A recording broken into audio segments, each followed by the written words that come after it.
الحمد لله إن الحمد لله نحمده ونستعينه ونستهديه ونؤمن به ونتوكل عليه. من يهده الله فلا مضل له ومن يضلل فلا هادي له، وأشهد أن لا إله إلا الله وحده لا شريك له، وأشهد أن سيدنا محمدا عبده ورسوله أرسله الله بالهدى ودين الحق فبلغ الرسالة وأدى الأمانة ونصح الأمة وجاهد في الله حق الجهاد حتى أتاه الله اليقين.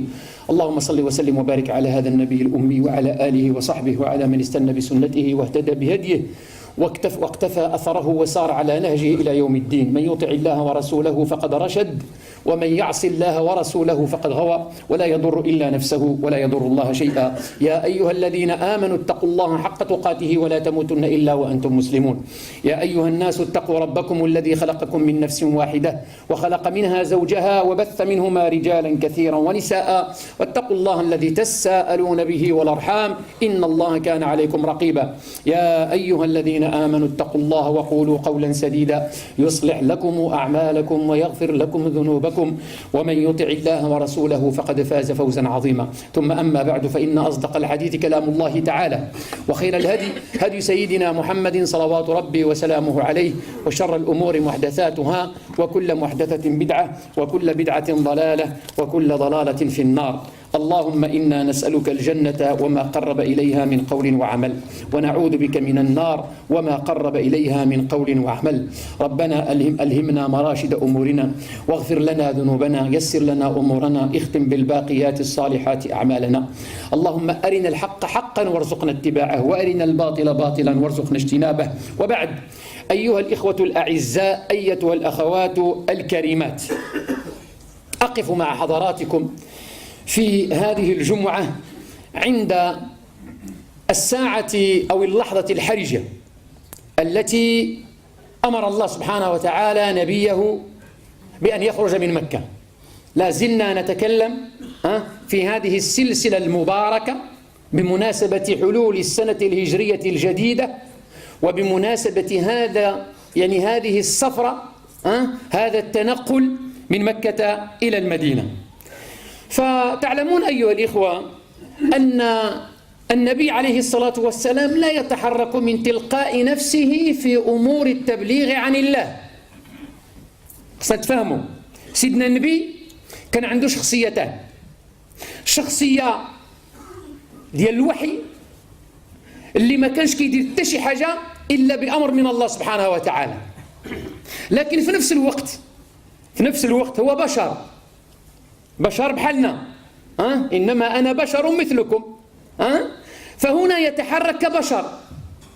فلذلك العلماء أيها الإخوة فصلوا في هذه الأمور أن النبي عليه الصلاة والسلام لا يخطئ في قضية الوحي، لا يخطئ كنبي، لكن كبشر يخطئ أو لا يخطئ لأنه بشر، وعندنا كثير من القرائن في هذا المجال. إذن العصمة أيها الإخوة للنبي عليه الصلاة والسلام في موضوع التبليغ عن الله عز وجل. فلذلك هنا في قضية الخروج من مكة إلى المدينة اجتمع في هذه السفرة أو في هذه الحادثة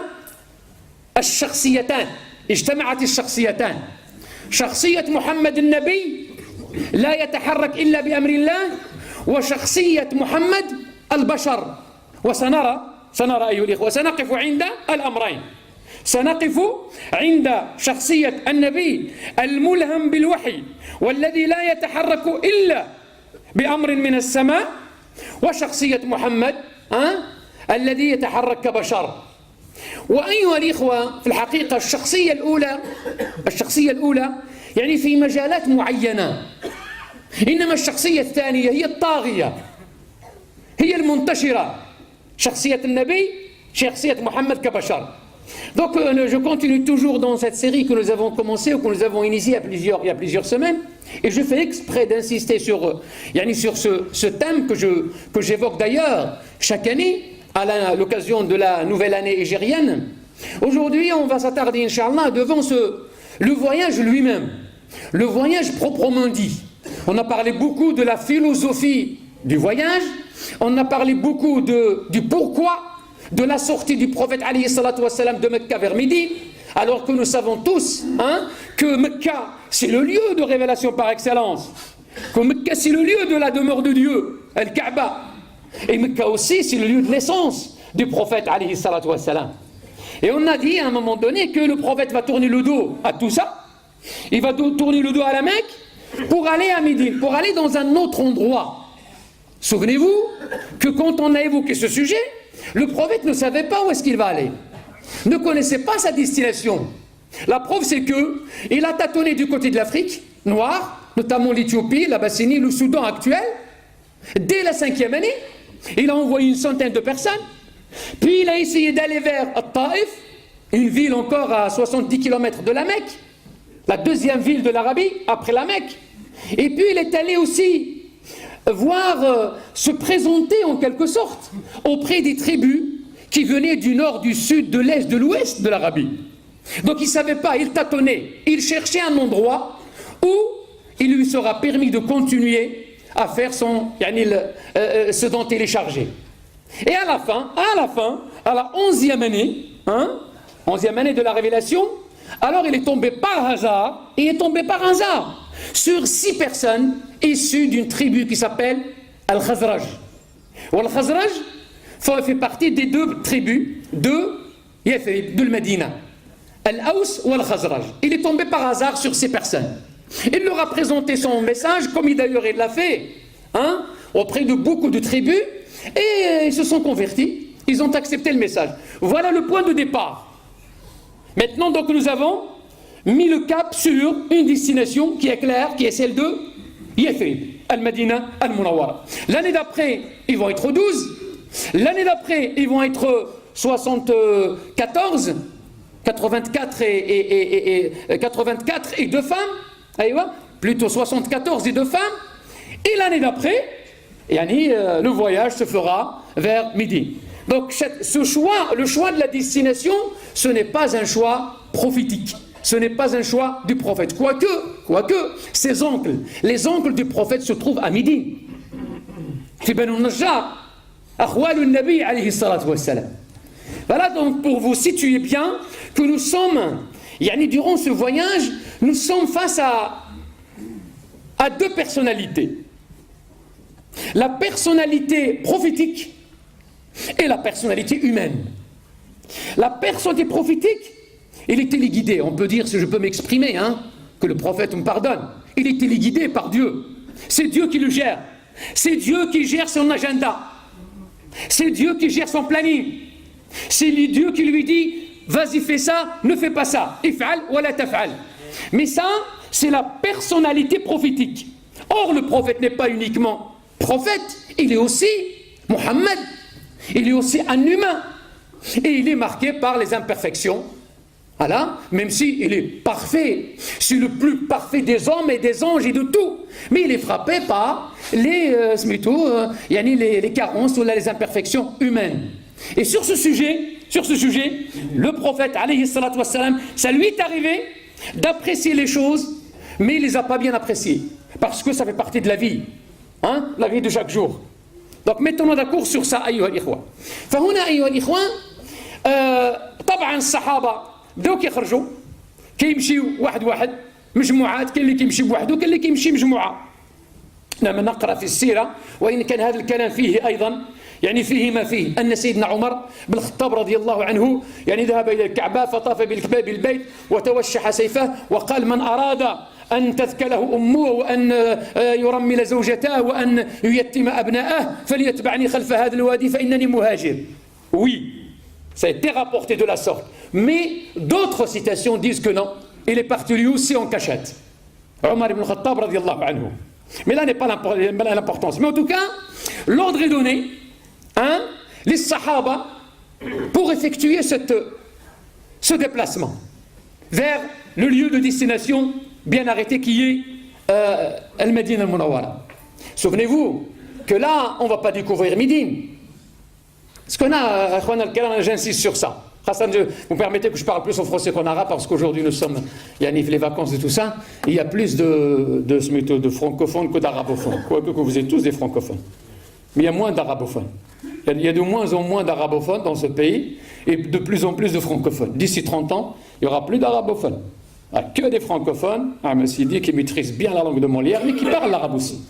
Et qui parlent l'arabe. Attention, vous allez oublier l'arabe. Je vous ai dit, la fois dernière, et même avant, que l'arabe, c'est pas la langue des arabes, c'est la langue du Coran. C'est la langue de l'islam. C'est la langue du paradis. Donc tu as intérêt à apprendre l'arabe si tu veux la parler là-bas au paradis. Tu veux parler français au paradis. Ou là-dedans, ils ne vont pas s'exprimer en français au paradis. Il faut qu'ils apprennent l'arabe dès maintenant. Walakin, loin de nous, loin de nous de vous arabiser. Loin de nous d'arabiser les musulmans de France.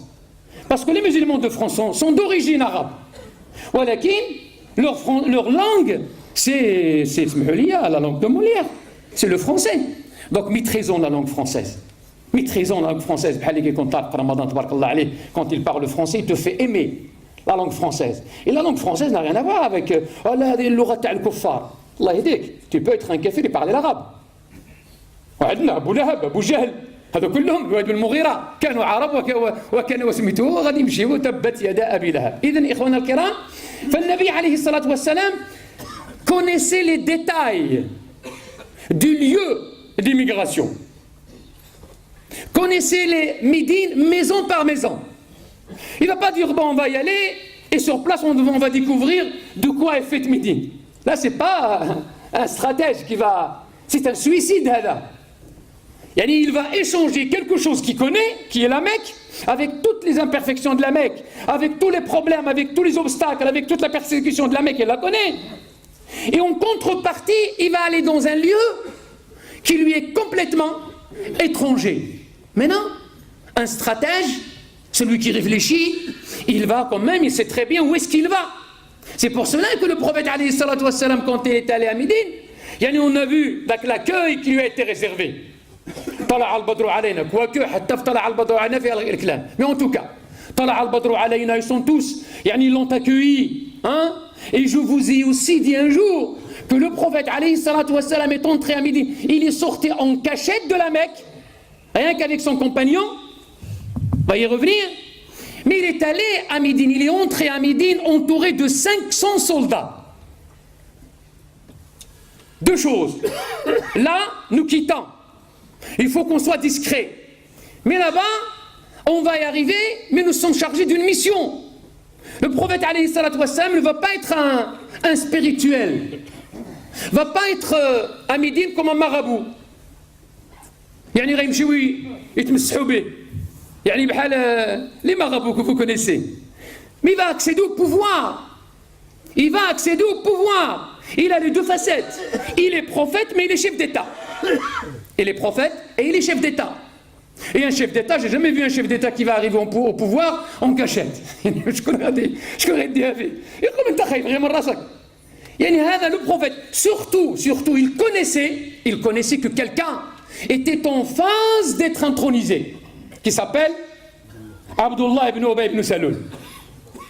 Des informations, qui يقررونا احنا في les écoles de في المانجمنت ولا ceux qui ont fait du management وكذا اول حاجه la base de toute planification, la base de tout plan, la base de toute réflexion, c'est quoi?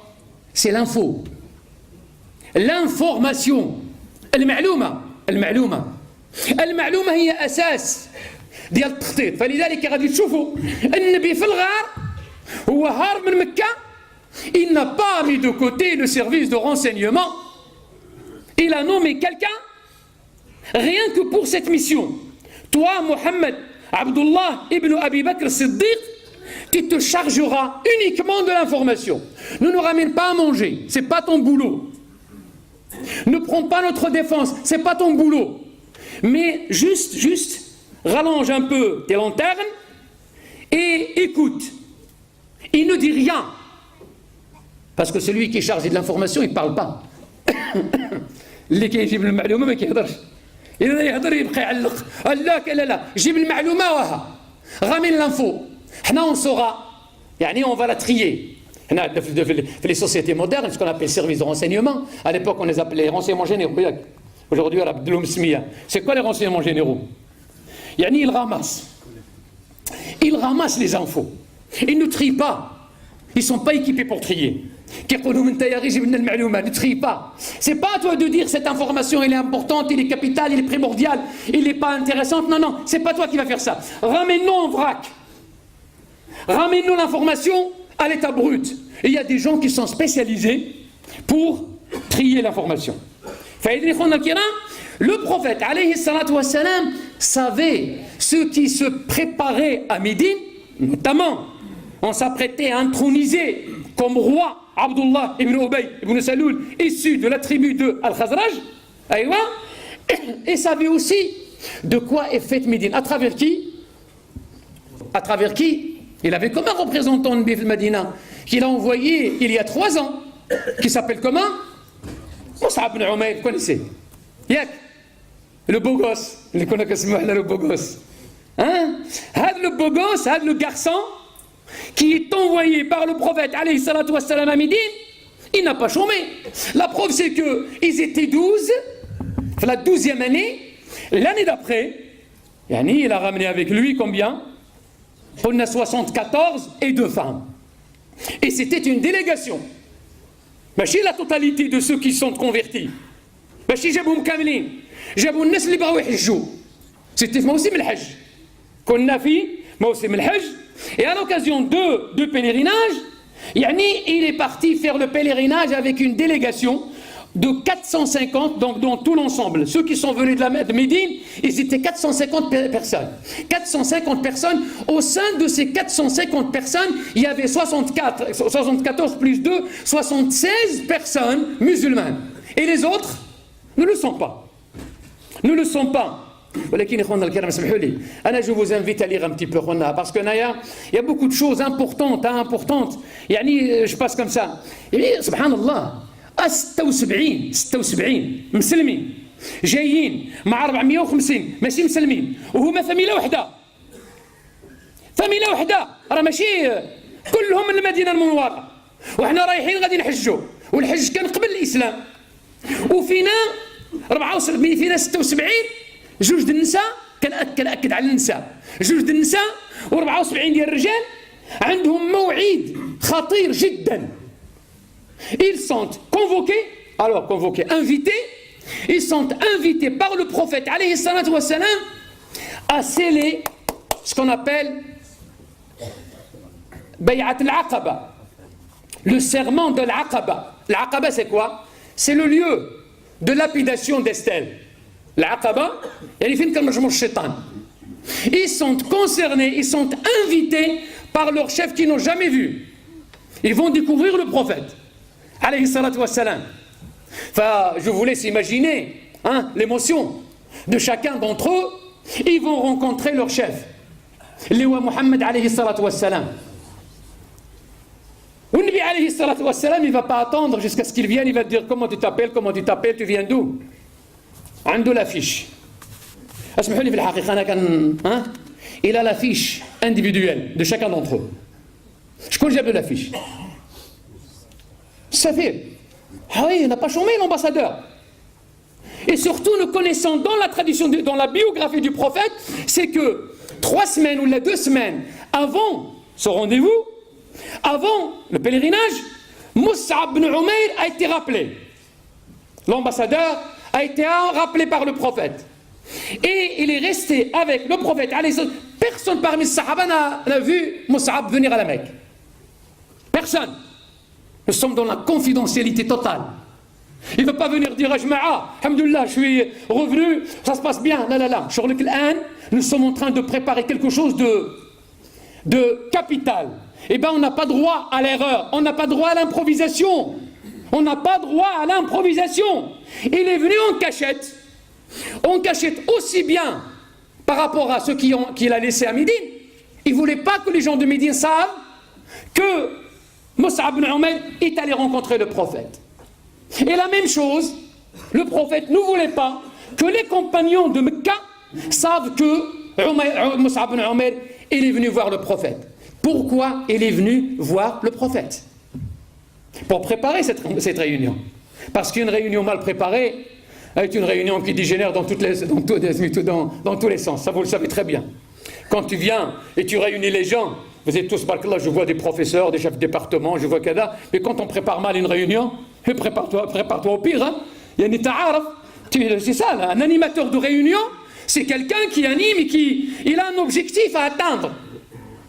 Et une fois que la réussite de la réunion, c'est que il a commencé à l'heure, il s'est terminé à l'heure, et on a traité l'ordre du jour. Après les décisions, les résolutions qu'on a prises, et les gens sont libres de prendre les résolutions qu'ils veulent. Mais en tout cas, réussissant la réunion. Et bien le prophète, alayhi salatu wassalam, savait très bien que c'est un rendez-vous qui est difficile. Hein? Il va être fait pour une seule fois. Il n'a pas droit à l'erreur. Il ne va pas leur dire revenir l'année prochaine. Parce que là, la décision est prise, et on va aller vers Al-Madina Al-Munawwar. Et bien Mus'ab ibn Umayr, il est venu, et il a parlé au prophète, alayhi salatu wassalam, de cette délégation, de ces 76 personnes. Voilà ce qu'ils sont, voilà d'où ils viennent, voilà qu'on appelle ça centre d'intérêt. فلذلك أيها الإخوة فسيدنا النبي عليه الصلاة والسلام جاء عنده مصعب بن عمير جلس معه أعطاه تفاصيل ديال دوك الناس فعندما التقى بهم النبي عليه الصلاة والسلام كتب التاريخ تقول أن الذين جاءوا كل واحد منهم يقول النبي كان يعرفني باش عرفك طبعا قد يقولون عرفني أن الله هو اللي قال له شكون أنا إنه هو اللي برونشي مع رب العالمين لا استعمل الأسلوب الإداري. Soyez à l'image de votre prophète, s'il vous plaît. Hein?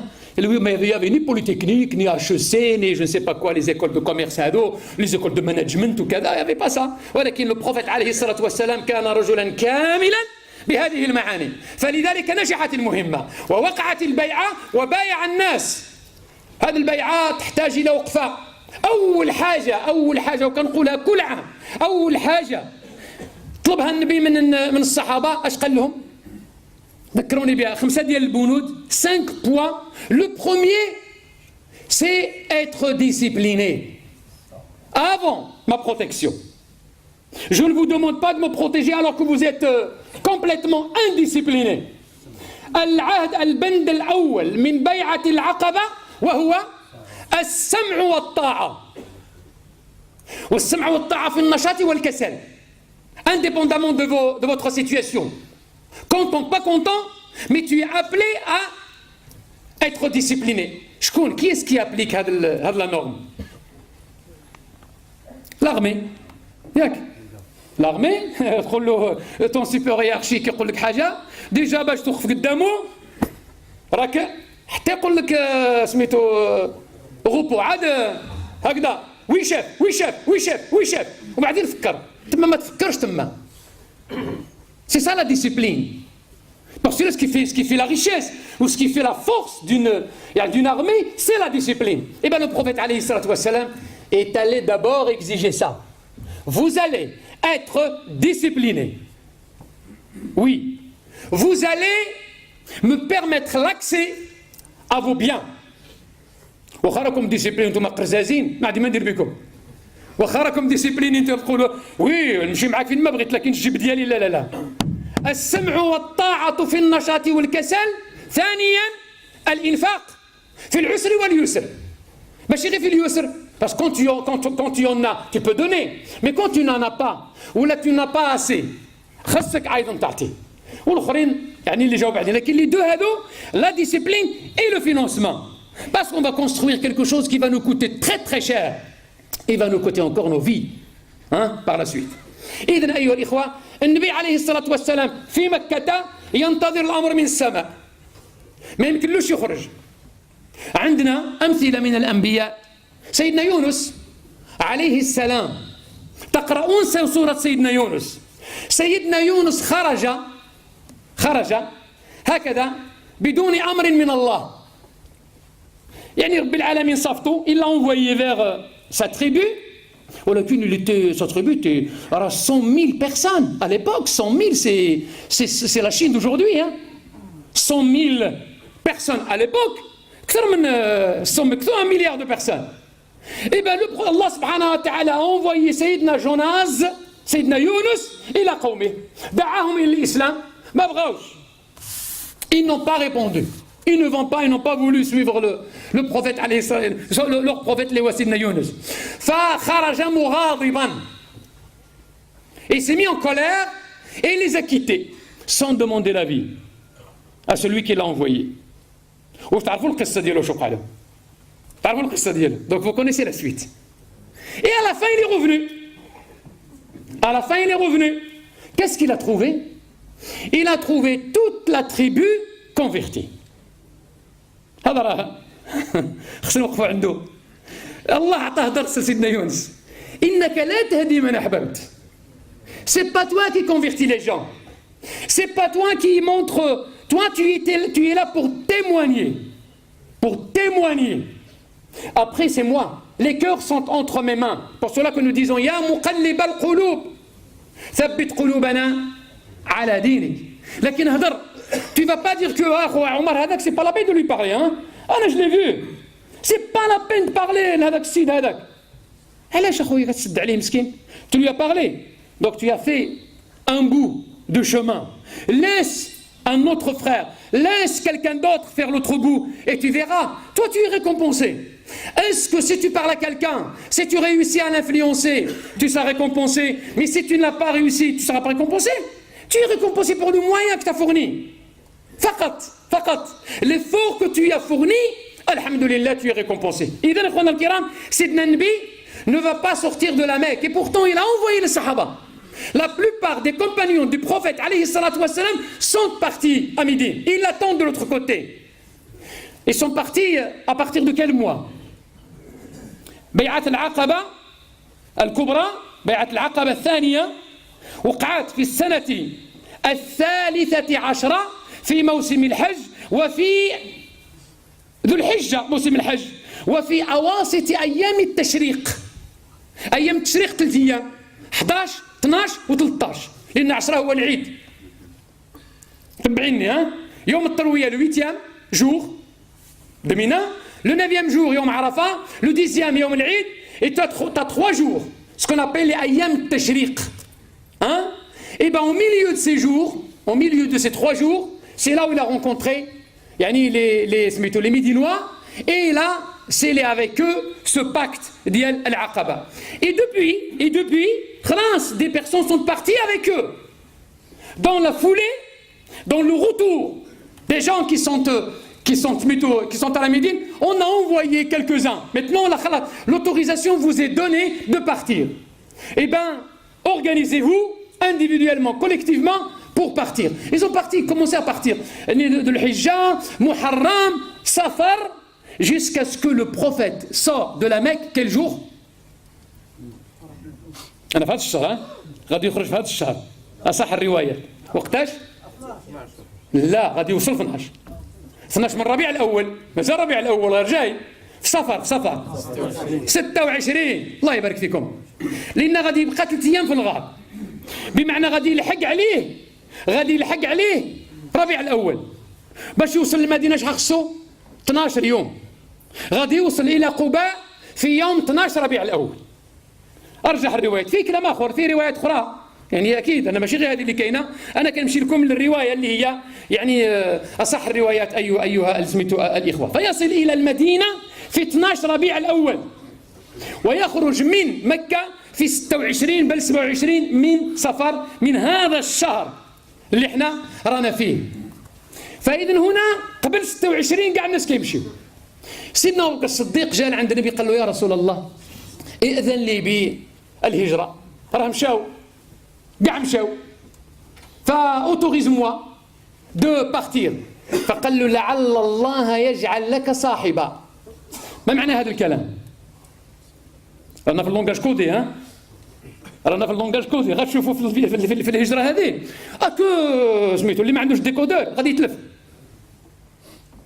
كيستنى مازال يقول له أبو بكر الصديق راه غادي نديك معايا. On parle pas ce langage. On est à un niveau فوق عالي. لعل الله يجعل لك صاحبا.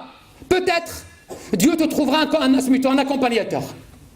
Tiens, اش فهمت أبو بكر الصديق بأن le prophète a besoin de lui. ماشي راح ينعس، راح شرا 2 ديال الدواب. Il a acheté 2 montures et il commence à les préparer et il attend le jour J. ما قالوش يا رسول الله شكون هذا الصاحب؟ الناس كانوا مؤدبين مع سيدي النبي. Ils étaient disciplinés avec le prophète. C'est qui هذا l'accompagnateur? باش نعرف اسكيل يعني سميتو je monte avec lui. صافي لعل الله يجعل لك صاحبا. Dieu peut-être te trouvera un accompagnateur. Nous avons compris le message. Et puis on attend. النبي il attend. Il n'est pas pressé باش يخرج. اللي كيقول لك هرب، النبي ما هربش. بقى في مكة. إلى وقع واحد اللقاء، واحد المؤتمر خطير جدا، وترأسه شكون؟ إبليس يا عدو الله. إبليس جاء سميته هو بلحمه وعظمه، تشكل في رجل، في شيخ نجدي، يعني s'est métamorphosé ولا سميته يعني il a pris la forme d'un humain. Et il est venu parce qu'il a su qu'il y a que le jour Hadak, il y aura le 26 justement, une réunion extraordinaire, et on va prendre une décision à propos de Mohammed. D'autres les compagnons sont partis, la plupart des compagnons sont partis, et bien on va discuter de son sort. Et il est venu Shaitan. Moi, personne ne le connaissait à la Mecque. Où est-ce que tu vas? Alors, je vais assister avec vous. Je suis venu de Najd. Mecca Najd, c'est 1200 km. Riyad, Najd. Je suis venu de Najd. J'ai su que vous cherchez ce méthode. Je vais participer avec vous. Et celui qui va orienter les débats. Jusqu'à ce qu'il tombe sur la décision que vous connaissez tous. On va choisir une dizaine de jeunes, musclés, machallah, et on va leur donner chacun une épée, et ils vont frapper d'un seul coup, et ils vont le tuer. Et comme la famille du prophète alayhi salatu wassalam ne va pas courir derrière 10 tribus, les 10 de tribus différentes, alors ils vont accepter la contrepartie en matière d'argent. Parce qu'avant ils ont proposé autre chose. النبي راه في الدار ديالو جالس في الدار ديالو والناس راهم مجتمعين. Lui il est chez lui, les gens sont en train de se réunir et ils ont pris cette décision satanique. Ils ont pris هذا القرار الشيطاني. وإذا بالسماء تلتصق مع الأرض. في اللحظة اللي خذوا القرار يجي الأمر من السماء لا تبيتن في فراشك الليلة. كان ممكن أيها الإخوة، كان ممكن أنا بطبيعتي كنطرح هذه التساؤلات، جو مانتربيل، جو مو أوتو انتربيل. كان ممكن سيدي النبي يقول الله سبحانه وتعالى 10 jours avant. علاش خلى حتى لذاك الساعة؟ Ils ont pris la décision le 26, le jour, pour le tuer la nuit. Et une fois la décision est prise, Allah subhanahu wa ta'ala قال يلا مشي عند مبعوثنا عند رسولنا قل له هذه الليلة ما تباتش في الفراش ديالك. Ne dors pas dans ton lit, si on peut traduire le farash par le lit. Ne dors pas dans ton lit cette nuit. Et quitte. خلاص. انت هذا جاء الأمر من الله سبحانه وتعالى. فخرج النبي بعد الظهر. هذا الاجتماع دار في الصباح بعد الظهر. بعد الظهر à la Mecque, les gens ne circulent pas. Ils circulent la nuit. بعد الظهر, vous savez, اللي كتكون الحرارة. بعد الظهر, أيوة, il est allé voir Abu Bakr as-Siddiq. قال له لقد أذن لي بالهجرة. Il m'a été permis de sortir de la Mecque. Abu Bakr as-Siddiq اش غادي يقول له؟ ما يقولوش mais je le savais que tu auras besoin de moi. قال له الصحبة يا رسول الله. Il confirme encore, il a compris que le prophète a besoin de lui, ولكن là il faut quand même demander l'autorisation. الصحبة يا رسول الله. Tu partiras pas seul. J'irai avec toi. قال له لقد أمرت أن تصاحبني. فغادي يخرج سيدنا النبي مع أبو بكر الصديق. تعرفوا أن خروج النبي من مكة المكرمة طبعا ماشي غادي يخرج تما في الظهر، غادي يرجع للدار ديالو. هو عارف راه حاطين له العيون في كل شيء. غادي يرجع للدار ديالو، غادي يتفق مع سيدنا علي، غادي ينعس سيدنا علي في الفراش ديالو. وكنتما العرب ماشي بحال دابا، لو كان بغاو يقتلوه بالليل. راه كيشوفوه ناعس، كيشوفوا انه واحد ناعس كالكان يعني سميتو كي دورمي. ولكن العرب كانوا عرب، كان عندهم الشهامه. ils vont pas forcer la porte. المهم ايها الاخوه، سيدي النبي غادي يخرج. il aura besoin de quoi؟ بارك عليكم. الجمعه الجايه vous allez voir il aura besoin de quoi. اسال الله سبحانه وتعالى ان يهدينا سواء السبيل. ثم دعاء لاخت مريضه، اخت عزيزه وغاليه زوجها راه معنا، فندعو لها الله سبحانه وتعالى. يا ربي يا ربي يا ربي يا ربي يا ربي، يا واحد يا أحد يا صمد يا فرد يا صمد يا أرحم الراحمين يا رب العالمين، نسألك بأسمائك الحسنى وصفاتك العلى، نسألك يا ربنا يا خالقنا يا رازقنا يا شافي يا معافي أن تشافي أختنا، اللهم اشفها وعافها، اللهم اسمعنا براحتها، اللهم رب الناس ذهب الباس في أنت الشافي لا شفاء إلا شفاءك شفاء لا يغادر سقما، اللهم اشفها بفضل الفاتحة. بسم الله الرحمن الرحيم، الحمد لله رب العالمين الرحمن الرحيم مالك يوم الدين، إياك نعبد وإياك نستعين، اهدنا الصراط المستقيم صراط الذين أنعمت عليهم غير المغضوب عليهم ولا الضالين آمين. اللهم يا أول يا آخر يا سميع يا عليم يا رحمن يا رحيم، اغفر لنا ما قدمنا وما أخرنا وما أسررنا وما أعلنا وما أنت أعلم به منا، يا رحمن يا رحيم أسألك يا رب موجبات رحمتك وعزائم مغفرتك والغنيمة من كل بر والسلامة من كل إثم والفوز بالجنة والنجاة من النار. لا تدع لنا في هذا المقام ذنبا إلا غفرته، ولا هما إلا فرجته، ولا كربا إلا نفسته، ولا عسيرا إلا يسرته، ولا حاجة من حوائج الدنيا والآخرة هي لك رضا ولنا فيها صلاح إلا يسرتها وعنتنا على قضائها. إن الله وملائكته يصلون على النبي يا أيها الذين آمنوا صلوا عليه وسلموا تسليما. اللهم صل وسلم وبارك على سيدنا محمد وعلى آله وصحبه أجمعين. سبحان ربك رب العزة عما يصفون وسلام على المرسلين والحمد لله رب العالمين.